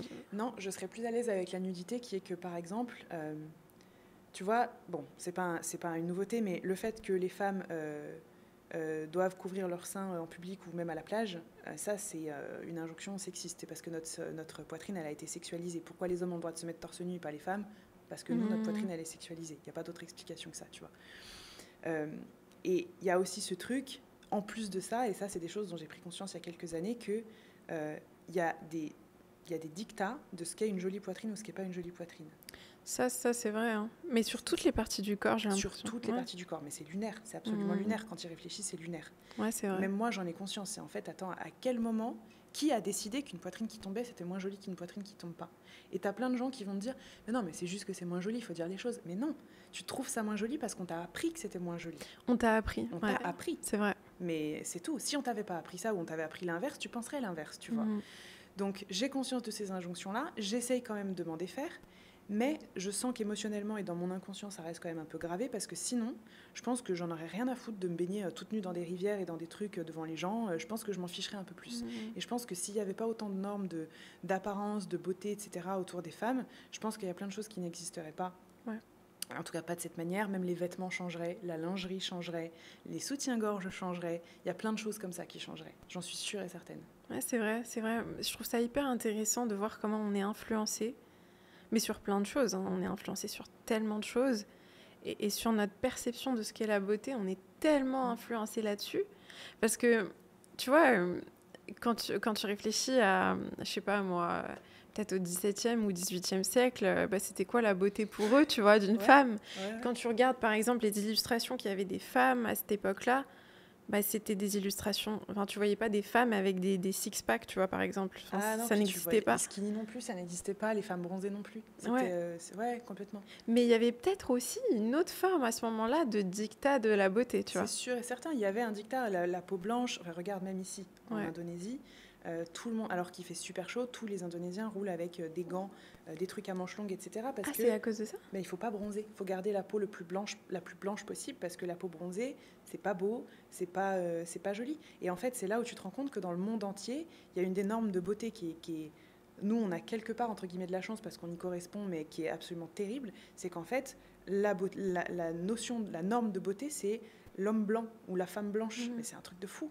Si tu regardes en Asie, et il n'y a pas qu'en Indonésie, ils sont tous en train de se cacher la peau, se mettre des cagoules, des gants, des chaussettes dans leurs tongs, etc., pour garder la peau la plus blanche possible. Mais tu sais que je me suis vraiment posé la question pourquoi ils faisaient ça. Injonction à la beauté. Parce que c'est la blancheur, l'homme blanc, la femme blanche, qui sont un standard dans le monde entier. Et même les publicités, si tu regardes les publicités cosmétiques, mais ça même en Amérique latine, c'est toujours des Caucasiens ou des personnes dont la peau a été beaucoup blanchie. C'est un truc de fou. Alors ça est en train de changer. Je trouve que même en Europe, d'ailleurs, c'est beaucoup en train de changer. Et tant mieux, ça devient de plus en plus inclusif. Mais les standards de beauté, c'est partout. Partout. Ouais, c'est vrai, il y a une pression énorme. Partout, tout le temps. C'est hyper intéressant. C'est hyper intéressant et en même temps, c'est vrai que je trouve ça très challengeant de s'en détacher. Et je suis pas sûre qu'on... Enfin, je sais pas si on réussit vraiment à s'en détacher. Peut-être que certaines personnes réussissent. Mais un autre sujet que je voulais aborder avec toi, c'est le syndrome de l'imposteur. Est-ce que tu t'es déjà sentie impostrice? Je ne sais pas si on dit ça, mais... Si, ça se dit, je crois que ça se dit. Ouais, okay. Est-ce que tu t'es déjà... Est-ce que dans ton parcours, parce qu'encore une fois, tu vois, quand on te voit aujourd'hui, je pense qu'on peut se dire, elle est complètement alignée, elle se sent totalement légitime, et on pourrait, tu vois, remettre en question le fait qu'à un moment donné, tu aies pu être challengée sur ce sujet-là. Est-ce qu'il y a eu un moment où tu as été, je ne sais pas, par exemple, quand tu as commencé sur les réseaux ou quand tu t'es lancée dans l'entrepreneuriat, est-ce qu'il y a eu un moment où tu t'es sentie... Grave. Ouais. Alors, si on parle juste de mon boulot, ouais, quand je me suis lancée, truc de fou. Franchement, c'est une anecdote qui est drôle. Quand je me suis lancée, mon tout premier programme, je crois qu'il coûtait 47 €, quelque chose comme ça. Donc voilà, bref, je l'ai lancé. Et en fait, en 4-5 jours, ça a cartonné. J'avais une communauté, je crois, j'avais 10 000 personnes à cette époque-là. Ça a cartonné, bon, super. Et en fait, ma première réaction, ça a été « Oh merde, attends, mais qu'est-ce qu'on a fait de mal ?» Et en fait, je me rappelle, j'ai dit à mon associé « Mais en fait, c'est forcément illégal, parce que si c'était légal, tout le monde le ferait. » Tu vois ? C'est intéressant. Donc ça a été la première réaction que j'ai eue. Et je me rappelle que je lui disais même... Non mais attends, on peut pas vendre un truc à 47 €, mais qui va acheter ça? Non. Il me dit, mais Chloé, c'est super bien, t'as fait beaucoup d'études pour ça, c'est top ce que tu fais, tout le monde te le dit et tout. Non mais attends, c'est pas possible, moi je peux pas vendre un truc à ce prix-là, et puis je peux surtout pas vendre un truc, dire aux gens d'acheter, j'avais du mal à vendre, alors que juste avant ça, quand même, j'étais commerciale et je vendais des trucs à des centaines d'euros, qui étaient pas de moi, qui étaient un truc dans lequel je croyais même pas. Enfin, tu vois, la dissonance. C'est intéressant. Je vendais des trucs à des centaines d'euros, des trucs dans lesquels je croyais même pas. Et dès que j'ai commencé à devoir vendre un truc à moi-même que j'avais fait, où j'avais mis tout mon cœur et j'avais bossé pendant des mois à 47 €, j'étais plus capable, tu vois. Donc ça a été le premier syndrome de l'imposteur.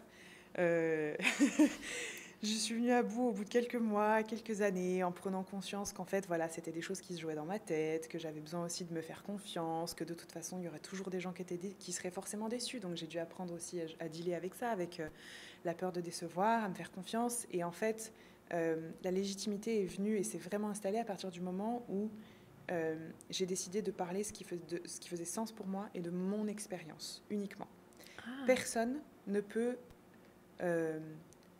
personne ne peut remettre en question mon expérience puisque c'est ce que j'ai vécu et c'est unique.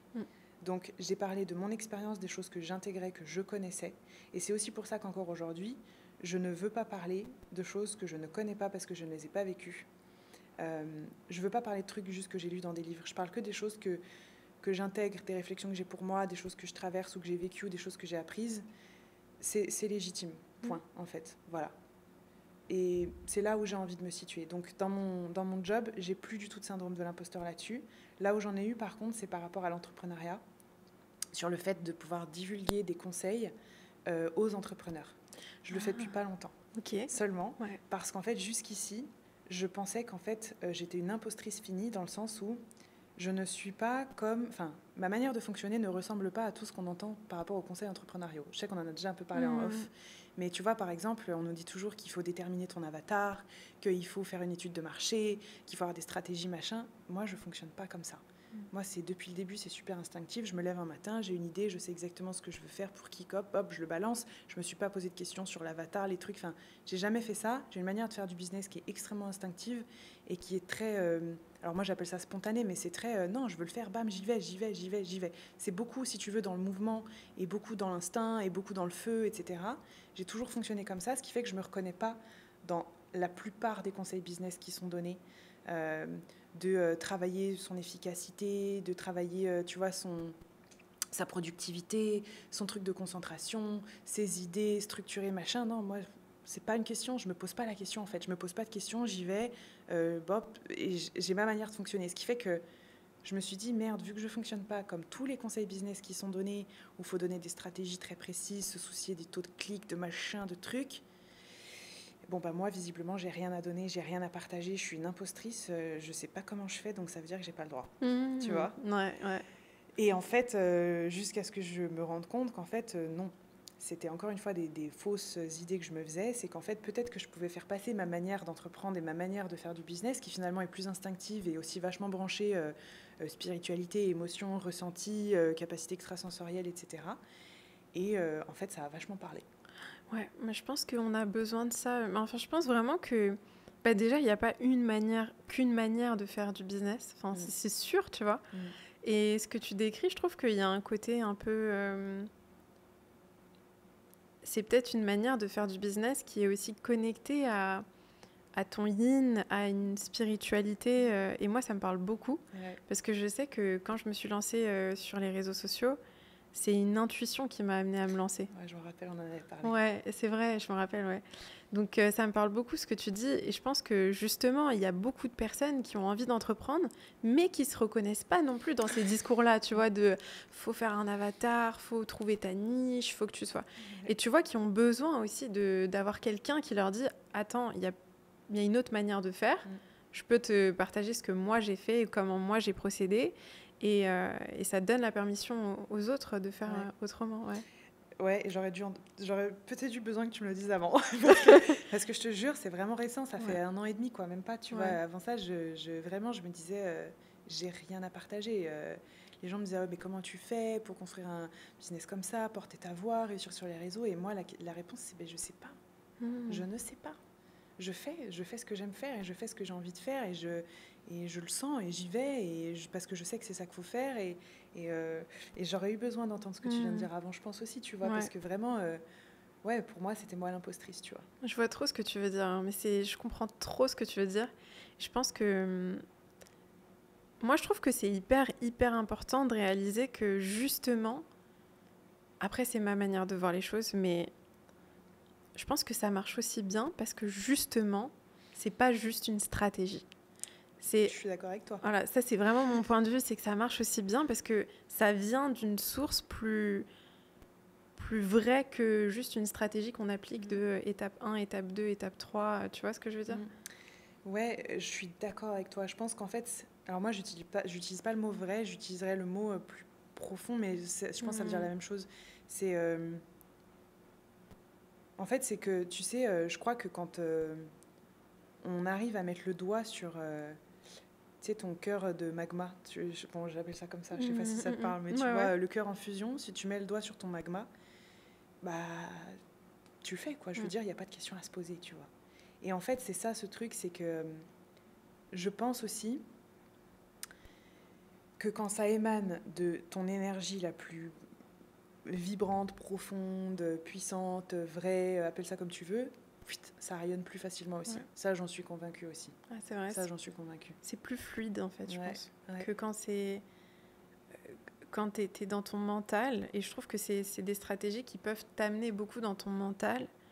T'es moins dans cette fluidité et il y a plus de résistance, je trouve. Tu te dis, t'intègres les valeurs d'un coach ou d'un formateur, etc. Tu te dis, bah, c'est comme ça qu'il faut que je fasse, mais ça résonne pas vraiment, donc je suis en résistance et j'arrive pas à avoir les résultats que je veux. Et t'as beaucoup de gens, hein, tu sais, qui restent bloqués, mais je pense que toi, tu dois en voir dans tes clients aussi, tu sais, qui restent bloqués entre le truc de... bon, d'accord, mais ça marche pas, je voudrais que ça marche, comment je peux faire, alors qu'en fait, la plupart du temps, il faut juste en faire moins, c'est attends, calme-toi. C'est ça. On se calme, juste tu te calmes, et juste, ok, toi, t'es qui, t'aimes quoi, en quoi tu crois, c'est quoi tes valeurs, qu'est-ce que t'adores, qu'est-ce qui te tient à cœur, c'est quoi tes combats, c'est quoi tes kiffs. Bon, bah voilà. Exactement. Souvent, c'est ça. Ça veut pas dire qu'il n'y a pas besoin de stratégie. Non, bien sûr. Mais souvent, c'est en faire moins et faire taire un peu tout ce brouhaha pour revenir à un truc plus essentiel, quoi. Totalement, totalement. Ouais. Tu parlais tout à l'heure du fait qu'au début, tu avais un peu peur de vendre et de mettre en valeur tes services. Je trouve que ça, c'est un sujet tellement trop important parce que moi, je sais que ça a été une de mes plus grosses peurs. Et encore aujourd'hui, c'est quelque chose que je travaille encore pour prendre ma place un peu plus, tu vois, à ce niveau-là. Parce que ça revient un peu à ce qu'on se disait avant de « Ah bah, tu peux pas être bienveillante ou bien intentionnée plutôt et en même temps vendre et en même temps... » Tu vois, il y a ces trucs de... Et pourtant, tu vois, je veux dire, je reçois pas tellement de messages qui me disent... qui sont dans le jugement quand je vends ou quand je parle de mes programmes, etc. Mais dans ma tête, il y a ce truc de... Si je prends encore plus ma place à ce niveau-là, on va discréditer d'autres qualités que j'ai.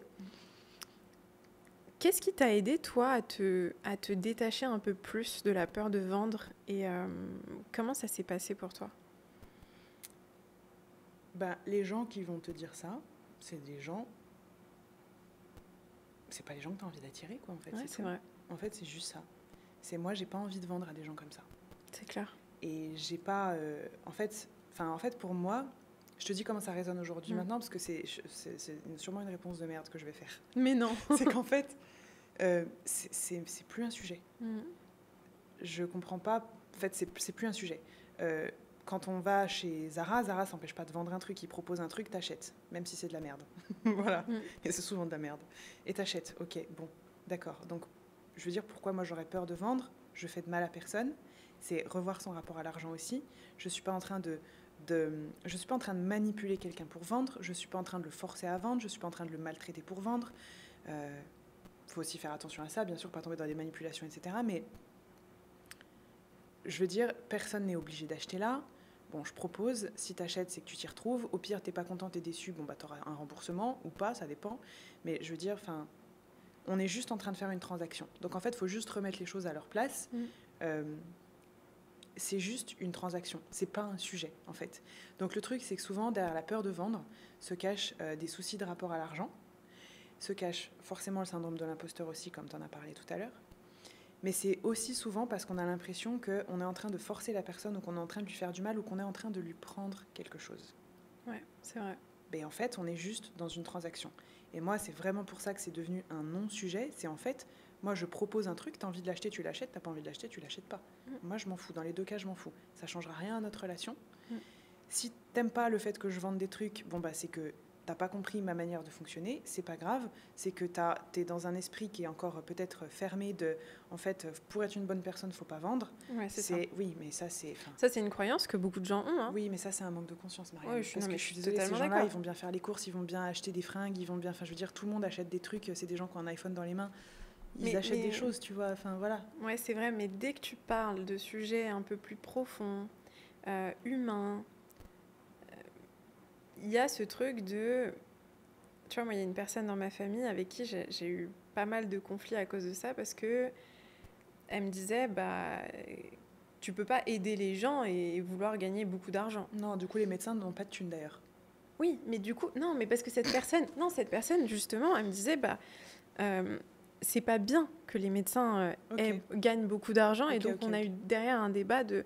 Et pour moi, justement, pourquoi est-ce que tu gagnerais pas limite plus d'argent quand tu fais du bien aux gens, quand tu divertis les gens ou quand... Alors après, c'est une question de jugement là bien aussi, sûr, tu vois, mais c'est beaucoup plus accepté de vendre dans certains domaines que dans d'autres. Oui, c'est vrai. Je suis complètement d'accord avec toi là-dessus et je suis pas d'accord avec ce concept d'ailleurs. Ouais. Bon, forcément. Il y a un truc qui revient souvent, je pense qu'on a dû te le dire aussi, c'est se faire de l'argent sur le dos des gens. C'est en gros, c'est profiter du mal-être des gens pour se faire de l'argent. Je pense qu'il y a des dérives, en fait. Je pense qu'il y a des dérives, effectivement, qu'il y a des milieux, peut-être dans la médecine, et encore, je ne suis pas tout à fait sûre, je ne connais pas exactement tout ce qui s'y passe, mais je pense qu'il y a des dérives, notamment il y a des dérives avec les lobbies pharmaceutiques, où là, bon, c'est absolument scandaleux, et en effet, c'est beaucoup d'argent et beaucoup de manipulation d'argent sur la santé des gens, etc. Là, on ne parle quand même pas des mêmes choses avec nos métiers. Ça part encore une fois de la croyance de quand tu es une bonne personne, tu n'as pas le droit de vouloir plus, tu dois être dans la dévotion totale. C'est exactement ça. Tu dois limite être dans le sacrifice. Oui, mais ça, tu sais ce que c'est ? Injonction judéo-chrétienne. Ah ouais ? Injonction judéo-chrétienne. Dévotion, donc pas de profit. On est toujours sur ce discours de fond. Et honnêtement, si tu regardes, il y a très peu de personnes de notre génération qui pensent comme ça. Et les générations là, les plus jeunes que nous, pas du tout. Ouais, c'est vrai. C'est toujours des générations un peu avant, parce que c'est beaucoup d'injonctions judéo-chrétiennes de quand tu es dans la dévotion, tu dois être dans le sacrifice de toi, donc tu dois faire vœu de chasteté, de pauvreté, de toutes ces choses-là. Ouais. C'est juste des injonctions judéo-chrétiennes, c'est comme ça qu'on a été éduqués, c'est comme ce truc super français de faut être humble. Ouais. Donc s'il te plaît, aime-toi mais pas trop, réussis mais pas trop, sois beau mais pas trop. Ouvre ta bouche, mais pas trop quand même. Et surtout, sois humble. Ne t'aime pas trop, sinon t'es pas humble. Ça, c'est injonction judéo-chrétienne. Et là, je trouve, je peux me tromper, mais je trouve que c'est quand même vachement en train de partir.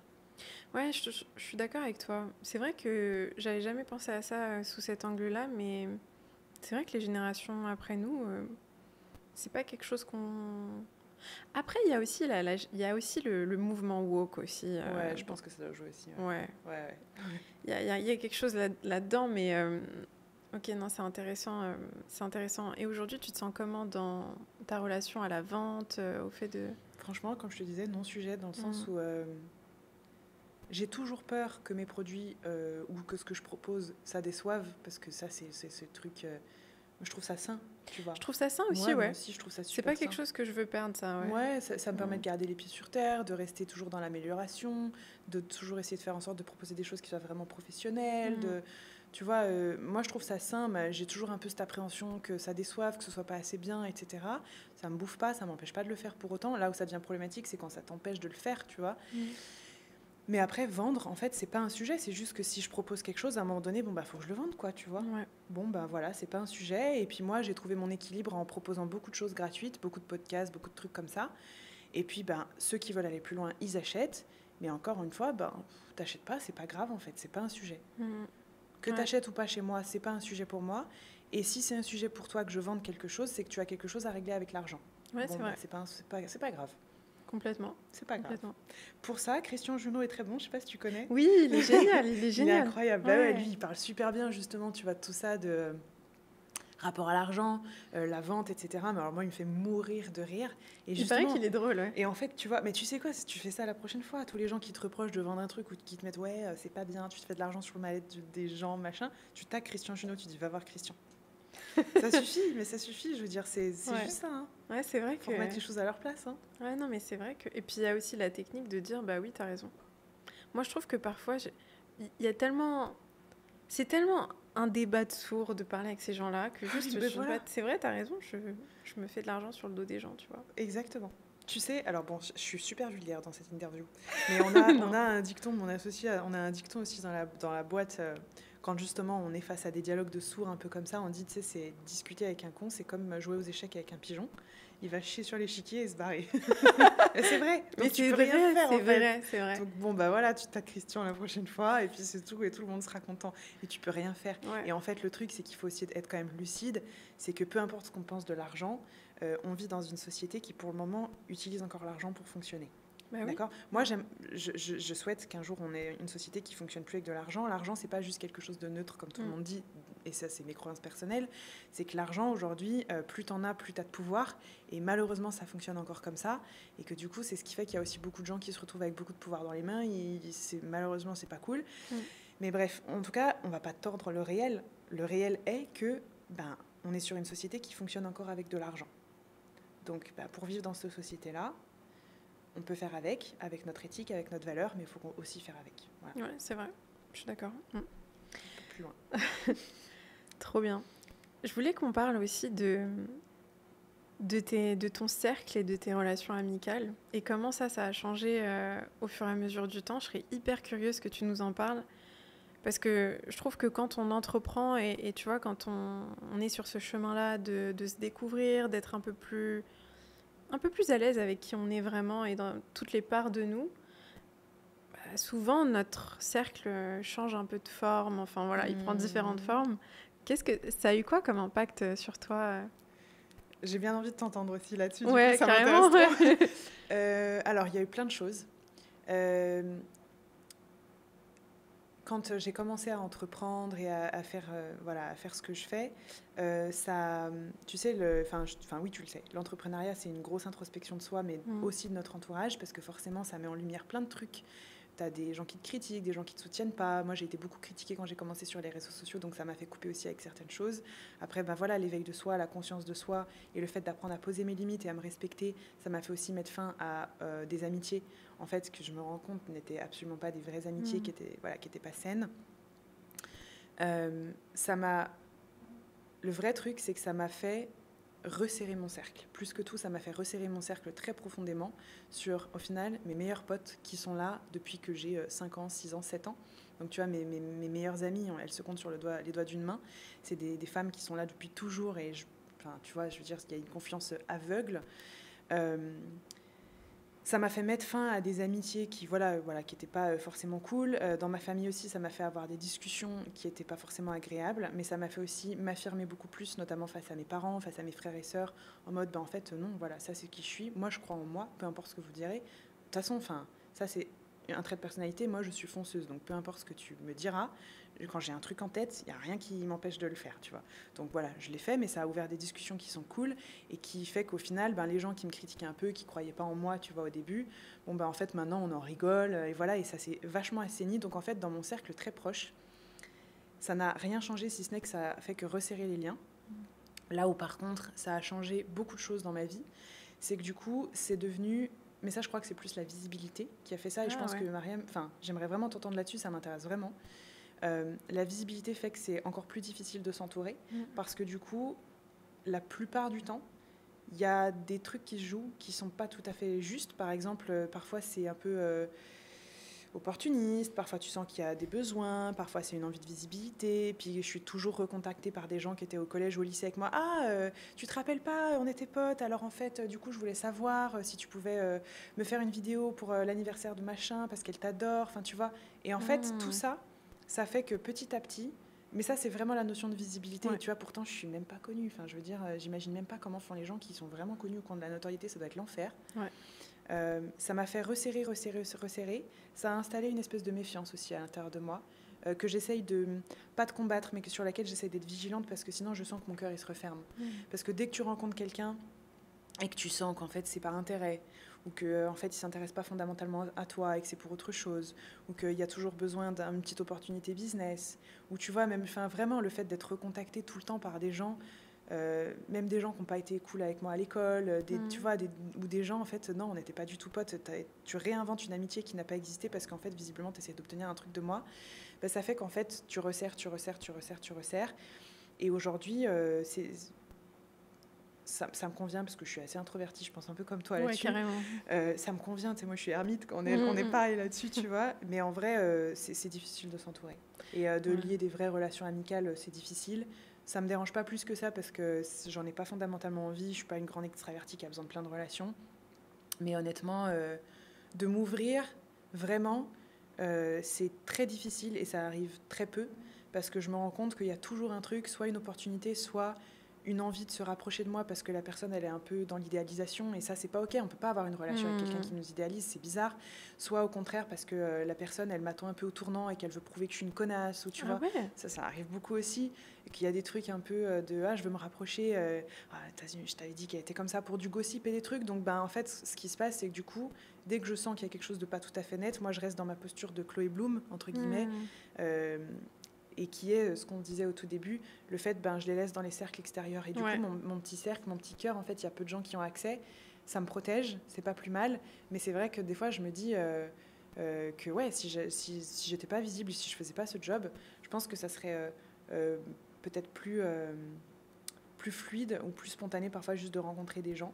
Donc au final, je m'entoure de gens qui me connaissent pas du tout des réseaux, qui savent pas ce que je fais, et c'est cool et ça marche bien, tu vois. Ou quand je sens qu'effectivement, voilà, c'est fluide et il n'y a pas de souci. Donc ça, c'est ce que ça a changé dans mes relations. C'est plus de méfiance et plus de solitude aussi, je crois, faut le dire. Et toi alors? C'est hyper intéressant ce que tu dis, parce que je trouve que vraiment la visibilité, c'est probablement un des trucs qui est le plus impactant. Parce que finalement, tu peux entreprendre et tu peux avoir même beaucoup de succès dans ton business. Mais bon, les gens vont pas forcément le savoir déjà. Et puis, c'est vrai que la visibilité, ça a un effet assez intéressant sur les gens qui, moi, m'a beaucoup étonnée parce que j'ai vu la différence dans la manière dont les gens me parlaient et me traitaient. Dès que j'ai commencé à avoir un peu d'abonnés ou des choses comme ça, c'était... waouh, la star, non, des trucs comme ça un peu. Et puis tu vois qu'ils sont beaucoup plus gentils avec toi, ils te considèrent différemment. Tu le sens, tu le vois dans la manière dont ils fonctionnent. Et puis d'un coup, j'ai vu qu'il y avait des gens qui commençaient à vraiment vouloir. Et moi, je pense que j'ai toujours eu ce truc de. Vu que j'étais harcelée à l'école et enfin par rapport à mon histoire, j'ai toujours eu cette croyance de. De toute façon, les gens ne voudraient pas être amis avec moi. Donc j'avais toujours ce truc de. Il faut que je mérite l'amitié des gens, enfin, il faut que je mérite que les gens veuillent être amis avec moi. Et donc, ce que je faisais pour ça, c'était que je leur rendais service, où j'étais un peu leur psy, où je les écoutais des heures et je les coachais sans même m'en rendre compte. Je choisis pas son métier pour rien, quand même. Ouais, c'est clair. Et donc, tu vois, ce qu'on disait tout à l'heure, c'est que je prenais un peu leur souffrance, etc. J'essayais d'être utile pour me sentir méritante de leur intérêt, de leur amitié. Et en fait, avec la visibilité, j'ai vu que j'avais ce truc qui se réveillait de « Ah, c'est cool, les gens ont envie d'être amis avec moi. » Mais très vite, je me disais « Non, mais Maria, mais c'est pas qu'ils ont envie d'être amis avec toi, c'est qu'ils ont envie de prendre quelque chose, quoi, en fait, tout simplement. » C'est triste quelque part. Enfin, moi, ça me touche, tu vois, ce que tu me dis. Je l'ai ressenti aussi, ça me touche pas de la même manière que toi, parce que j'ai pas vécu de harcèlement et j'ai plutôt été dans l'opposé, où il y avait toujours des gens qui voulaient être potes avec moi alors que je voulais pas. C'était plus ça. Mais c'est triste, et en fait, moi, ça m'interpelle. Je me demande, en fait, pourquoi est-ce qu'on... Je sais pas, je comprends pas pourquoi les gens idéalisent les gens qui ont plus de visibilité. Enfin, en plus, je veux dire, c'est juste de la visibilité. On n'est pas des restas, on n'a pas accompli des trucs de malade. Bien sûr. Enfin, voilà, c'est rien, quoi, tu vois. J'ai du mal à comprendre, et en même temps, je comprends ce que toi, tu peux ressentir, et c'est pour ça que je parlais de solitude.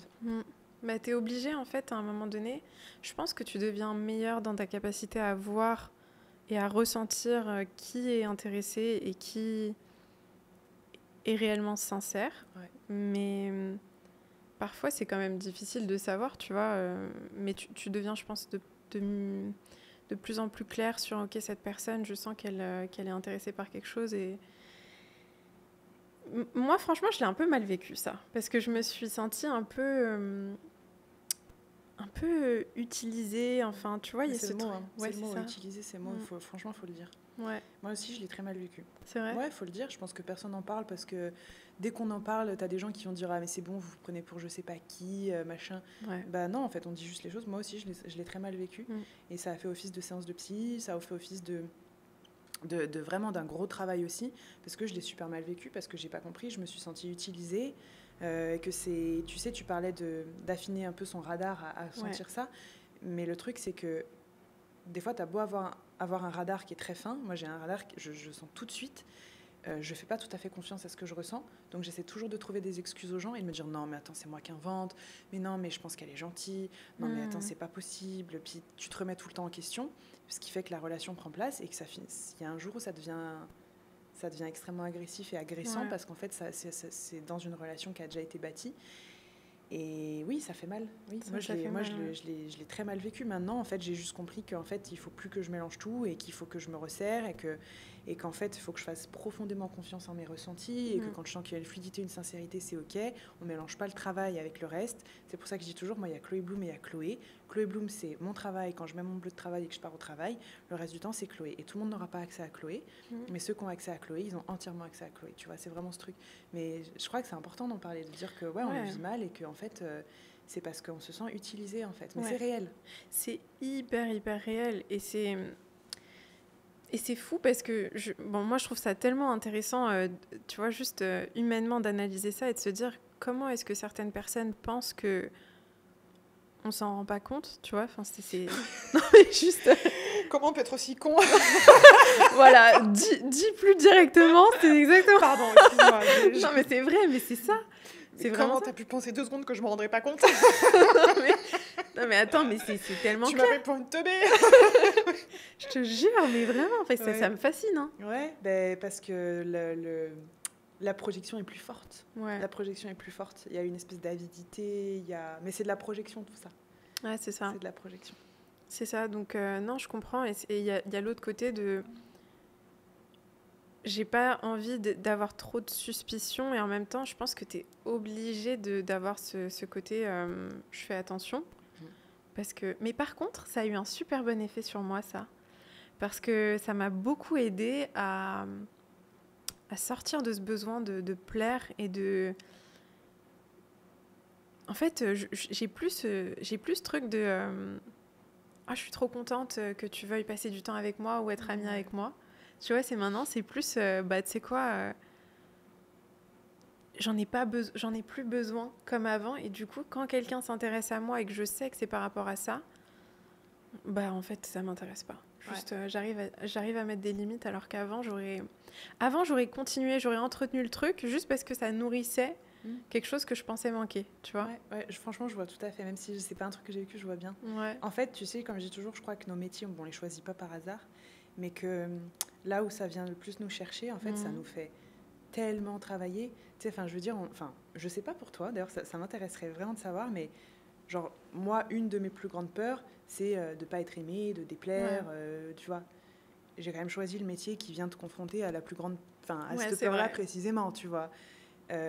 Génial, en fait. Et c'est comme si, du coup, par cette adversité, ou tu vois, ces petits challenges, ces petites épreuves, ces petites résistances, tu vois, en fait, tu vas juste... gagner encore plus en libération. C'est pour ça que je dis toujours, la résistance, c'est le guide. Suis ta résistance. Là où il y a de la résistance, il y a de la libération derrière. Donc, il faut vraiment aller tirer tous ces petits fils, quoi. Va chercher toutes tes petites résistances et tout là où tu vois, ça pique parce que derrière, la libération, elle est folle. Et bon, en fait, voilà, si on n'avait pas été confronté à tous ces, tu vois, les jugements, ce truc d'utilisation et tout, peut-être qu'on en serait encore en train de dire tu veux être amie avec moi. Ouais, c'est ça. Mais c'est ça. Ouais. Exactement. C'est pour ça que je pense que c'est hyper bénéfique parce que du coup, t'es... Et puis si vraiment, moi je pense que ça m'a beaucoup aidée dans le sens où c'est tellement important à mes yeux ce que je fais que j'ai commencé à me poser la question, mais où est-ce que tu mets ton temps en fait ? Est-ce que tu mets ton temps encore et encore à vouloir donner aux autres pour gagner leur intérêt et leur amour alors que derrière tu reçois rien en retour ? Tu peux plus te permettre de faire ça. Tu vois, maintenant, il va falloir que ça change. Tu te rappelles, au tout début de l'épisode, là, je disais, quand tu comprends la valeur de ton temps et de ton énergie... Exactement. Tu respectes. Tu respectes. Et les autres aussi te respectent. Ouais, c'est plus un sujet. Ouais, c'est vrai. La boucle est bouclée. C'est exactement ça. J'adore. Trop bien. Je vais regarder l'heure. Ah, il est 11h, ok. T'as loué jusqu'à quelle heure ? 11h. D'accord, ils vont venir nous chercher. Ouais. Attends, je réfléchis juste à... Bon, ok, je vais te poser une dernière question. Ouais. Ok. Bon, si toc, on leur dira 5 minutes au pire. Oui. J'ai une dernière question pour toi, même si en vrai j'en ai plein d'autres et je pense qu'on pourrait parler pendant des heures et des boire un heures. café. Ouais. Et la question c'est si si t'avais la Chloé d'avant devant toi, celle qui était en colère ou qui pensait vraiment qu'elle n'était pas assez ou qu'elle n'était pas suffisamment belle ou suffisamment tout ce qu'elle pouvait avoir comme idée en tête et qu'elle était devant toi, qu'est-ce que tu lui dirais? Je crois que je lui dirais quelque chose dans le goût de ne te précipite pas à faire des choix que tu vas pas regretter, mais ne te précipite pas à changer qui tu es, parce qu'il y a un jour où tu vas être tellement bien dans tes pompes qu'en fait tu seras confiante, sereine, tu seras même un modèle d'inspiration pour certaines. Donc crois en toi, tu vois. Juste ça, tu vois, te précipite pas trop à essayer de correspondre aux étiquettes et aux standards des autres, parce que de toute façon tu vas faire le chemin inverse un jour, jusqu'au point que ce sera inspirant, que ce sera vrai, que ce sera serein, que ce sera confiant à l'intérieur de toi et que ce sera ton leitmotiv de vie, tu vois. Donc je crois que je dirais ça. J'aime beaucoup. Ouais, c'est beau comme message. Et toi, tu dirais quoi? Moi, je lui dirais... Ah, c'est une bonne question que je me suis pas posée depuis longtemps. Je lui dirais que c'est OK d'être inconfortable pour les autres. Franchement, je pense que ça a été un des plus gros apprentissages que j'ai eu ces dernières années. C'est... tu crois que tu peux pas être... Je croyais que je pouvais pas être aimée si j'étais inconfortable pour les autres. Et du coup, j'essayais à tout prix d'être confortable pour tout le monde, tu vois. Mais du coup, j'étais pas moi-même. Et du coup, je me sentais pas alignée à moi, je me sentais pas bien avec moi. Et paradoxalement, ça m'empêchait d'être vraiment aimée pour ce que je suis, tu vois. Donc, je dirais que c'est OK d'être inconfortable pour les autres et que c'est même bénéfique de l'être. Qu'il y a plein de bénéfices à ça et que je lui dirais qu'elle mérite d'être aimée comme elle est, même en étant inconfortable pour les autres, quoi.